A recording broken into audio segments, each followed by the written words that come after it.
جی السلام علیکم۔ امید کرتا ہوں آپ سب خیریت سے ہوں گے۔ آج میرے پاس برڈز کے اوپر بات کرنے کے لیے کچھ بھی نہیں ہے۔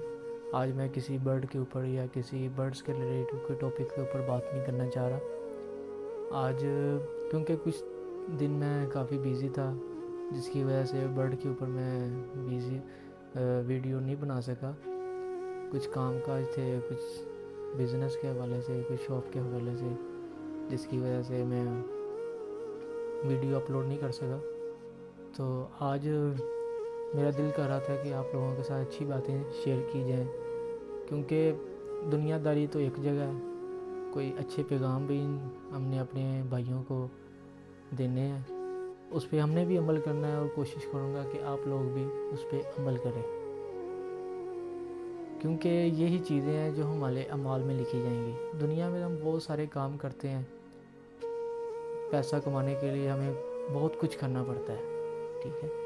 بس یہ ایک چھوٹا سا میسیج تھا کہ شاید کوئی میری وجہ سے یا میری بات سن کے اگر کوئی ایسی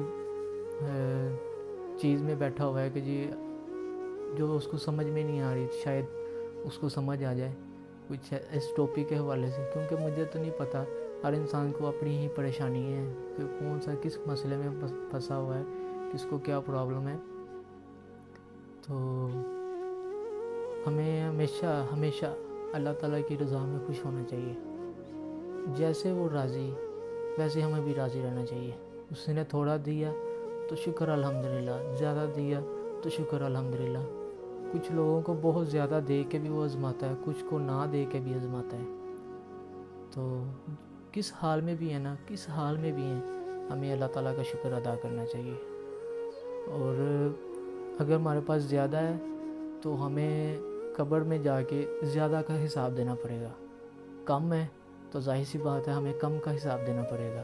اس لیے جو اللہ تعالیٰ کی جو تقسیم ہے اس پہ خوش ہو جائیں۔ اگر آپ اس کی تقسیم پہ خوش ہیں، اس کے تھوڑے پہ خوش ہیں، تو وہ آپ کی تھوڑی عبادت پہ بھی خوش ہو جائے گا۔ یہ ابھی ایک واقعہ پڑھ رہا تھا، ایک مسلمان بندہ تھا، بہت ہی نیک، ساری زندگی اس نے عبادت میں گزار دی، اور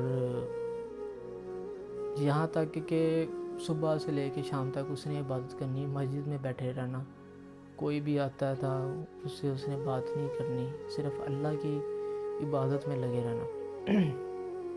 اس کو پتہ تھا کہ یہیں سے سارا کچھ مل رہا ہے، دنیا سے کچھ نہیں ملنا، اس لیے وہ ہمیشہ ساری زندگی اس نے اللہ تعالیٰ کی عبادت میں گزار دی، یہاں تک کہ فرشتے بھی اس کو دیکھ کے فخر محسوس کرتے، فرشتے بھی حیران ہو گئے کہ اتنی عبادت کرتا ہے یہ بندہ، اتنی عبادت کرتا ہے اللہ تعالیٰ کی۔ حضرت جبرائیل اللہ تعالیٰ سے گئے اور کہا، مالک یہ آپ کی بڑی عبادت کرتا ہے بندہ، کیا میں اس کی زیارت کے لیے زمین پہ جا سکتا ہوں؟ اللہ تعالیٰ نے بولا، جبرائیل بالکل جا سکتا ہے، تمہیں اس چیز کی اجازت مل جائے گی، لیکن اس کی ایک دفعہ لوح محفوظ پڑھ لے، لوح محفوظ میں اس کی تقدیر پڑھ لے، اس کی قسمت کو پڑھ لے۔ حضرت جبرائیل علیہ السلام نے اس مسلمان انسان کی لوح محفوظ کو پڑھا، اس کے اندر اس کو لکھا ہوا تھا بدبخت، شکی۔ تو حضرت جبرائیل علیہ السلام نے کہا، یا اللہ پاک یہ کیا معاملہ ہے؟ حضرت جبرائیل علیہ السلام نے جب لوح محفوظ پڑھا تو بڑے پریشان ہوئے، کہا کہ یا اللہ پاک یہ کیا معاملہ ہے؟ وہ اتنا عبادت گزار اور اس کے لوح محفوظ میں سے بدبخت لکھا ہوا ہے۔ وہاں پہ بات ختم ہوئی، حضرت جبرائیل علیہ السلام زمین پہ تشریف لے آئے، اس مسلمان کے پاس آئے اور کہا، السلام علیکم، میں جبرائیل ہوں۔ وہ اپنی عبادت میں مصروف۔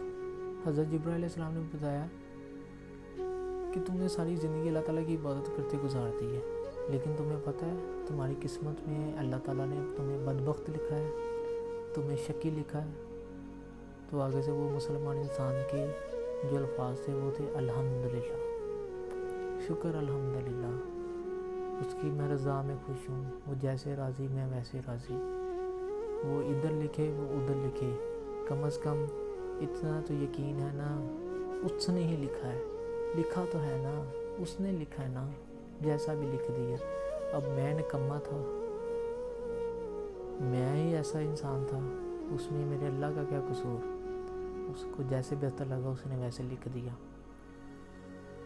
اس بندے کا اتنا یقین تھا، وہ اللہ تعالیٰ کی رضا میں اتنا خوش تھا، جس حال میں بھی تھا لیکن وہ پھر بھی راضی۔ حضرت جبرائیل علیہ السلام بہت پریشان ہوئے، پھر اس کی باتیں سن کے پریشان ہو گئے اور حیران ہو گئے۔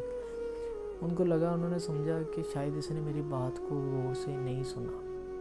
انہوں نے دوبارہ سے پھر وہی بات کی اس بندے کے، اس انسان کے، اس مسلمان کے، پھر وہی الفاظ تھے الحمدللہ۔ اللہ تعالیٰ نے آواز دی، جبرائیل اب اس کی لوح محفوظ کو پڑھ۔ حضرت ابراہیم علیہ السلام نے اس کی لوح محفوظ کو دیکھا، بدبختوں کی لسٹ میں سے نکال کے بخت والوں کی لسٹ میں اللہ تعالیٰ نے اس کو شامل کر دیا۔ حضرت جبرائیل علیہ السلام نے پوچھا، یا اللہ پاک یہ کیا معاملہ ہے؟ پہلے اسے بدبختوں میں لکھا تھا، اب میں آیا ہوں، میں نے اس سے بات کی ہے، میں نے اسے گفتگو کی ہے، اسی دوران میں یا اللہ پاک آپ نے اسے بختوں میں لکھ دیا ہے۔ اللہ تعالیٰ نے بولا کہ یہ بندہ میری رضا میں اتنا خوش ہے، میری رضا میں اتنا راضی ہے کہ میں اسے بدبختوں میں سے نکال کے بختوں میں اس وجہ سے ڈالا ہے، تو میں اسے بدبختوں میں کیوں لکھوں جو میری رضا میں اتنا خوش ہے۔ اس لیے ہمیں بھی چاہیے کہ ہم اللہ تعالیٰ کی رضا میں راضی ہو جائیں۔ وہ جیسے بھی رکھ رہا ہے، جہاں پہ بھی رکھا ہوا ہے، اس کو بہتر پتہ ہے کہ ہماری زندگی میں کیا بہتر ہے اور کیا نہیں۔